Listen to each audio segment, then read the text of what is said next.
यह डिक्टेशन आपको achievers classes की तरफ से दी जा रही है। आपकी डिक्टेशन अगले 3 सेकंड में शुरू होगी। 3, 2, 1 स्टार्ट।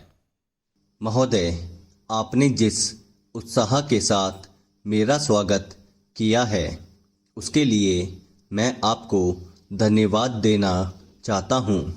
आपने ठीक ही कहा है कि मेरा यहाँ आना पहली बार नहीं है। मुझे जहाँ तक स्मरण है यह 5वां समय है जब मैं आपके इस सुंदर प्रदेश में आया हूँ। पहल जब 1922 में यहाँ आया था वह एक समय था और आज एक दूसरा ही समय है। उस समय मुझे यहाँ इसलिए आना पड़ा था कि देश के सारे बड़े बड़े नेता जेल में बंद थे। महात्मा गांधी जी भी जेल में थे और प्राय यहाँ के भी नेता जेल में थे। दुर्भाग्यवश या सौभाग्यवश किसी प्रकार मैं बाहर रह गया था और जब मुझे यह समाचार मिला कि इस प्रदेश में विशेषकर सरकार की ओर से बड़ी सख्ती हो रही है तो मैंने सोचा कि यहाँ आना आवश्यक है। पूज्य मालवीय जी से मैंने इसका जिक्र किया तो वह बड़ी प्रसन्नता के साथ यहाँ आने के लिए तैयार हो गए। यद्यपि उनकी अवस्था उस समय अधिक थी, मैं तो उस समय नवयुवक था। हम दोनों यहाँ आए यह आज से 32 वर्ष पहले की बात है और आपके इस सुंदर प्रदेश का मुझे पहल परिचय मिला। कल जब मैं यहाँ आ रहा था तो मार्ग में मुझे वह जगह दिखलाई गई जहाँ मैं बहुत कठिनता से रात भर बैलगाड़ी पर चलकर किसी प्रकार पहुँचा था। अब तो यहाँ पर कुछ अच्छी सड़कें भी बन गई है और कल मैं यहाँ कई मील दूर से मोटर गाड़ी पर चलकर पहुँचा। पर उन दिनों यहाँ पहुँचने का साधन केवल बैलगाड़ी थी और मुझे बैलगाड़ी से घनघोर जंगलों में यहाँ से 3-4 स्वयंसेवकों के साथ जाना पड़ा था। जब मैं उन दिनों की तुलना आज से करता हूँ तो मालूम होता है कि इन कुछ वर्षों में कितना अंतर पड़ गया है। पैरा, जो काम महात्मा गांधी जी ने स्वराज्य का देश को स्वतंत्र करने का आरंभ किया था वह काम देश के सौभाग्य महात्मा गांधी की तपस्या और सब लोगों के परिश्रम तथा त्याग से सफल हुआ। 5-6 वर्ष बीत चुके जब से हम स्वतंत्र होकर पूरे दायित्व के साथ अपने देश का शासन चला रहे हैं।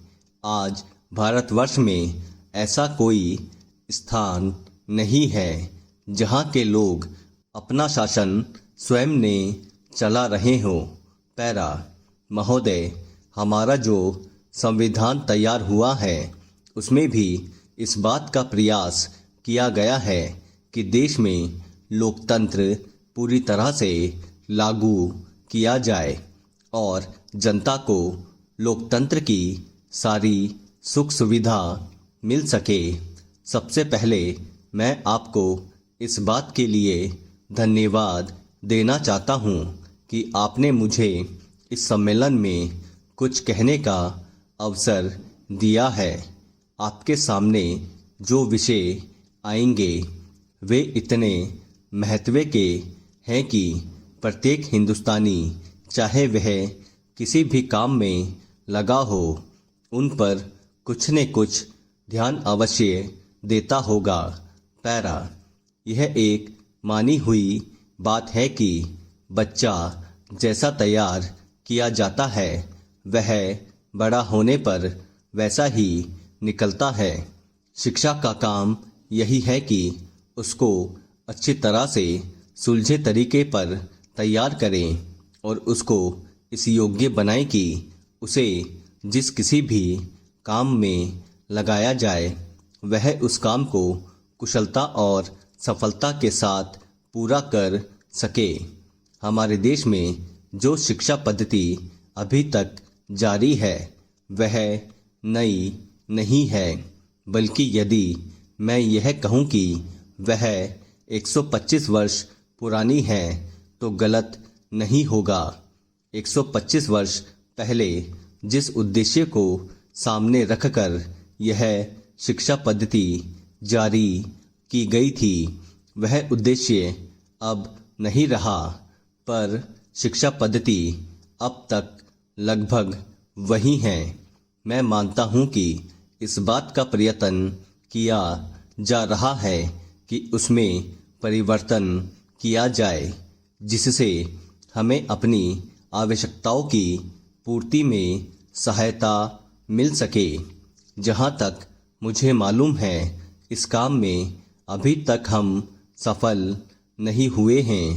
मैं तो शायद यह भी कह सकता हूँ कि उस शिक्षा पद्धति को बदलने में जो प्रयास किया जाना चाहिए था वह अभी तक नहीं किया गया है।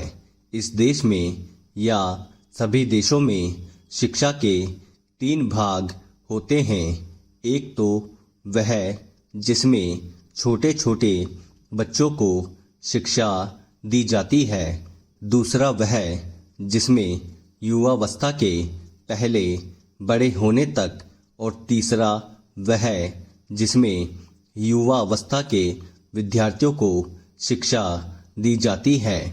इन तीनों भागों की शिक्षा पद्धतियाँ अलग अलग हैं, परंतु वे एक दूसरे से मिलती जुलती होती है और एक से दूसरे में जाने में कोई कठिनाई नहीं होनी चाहिए।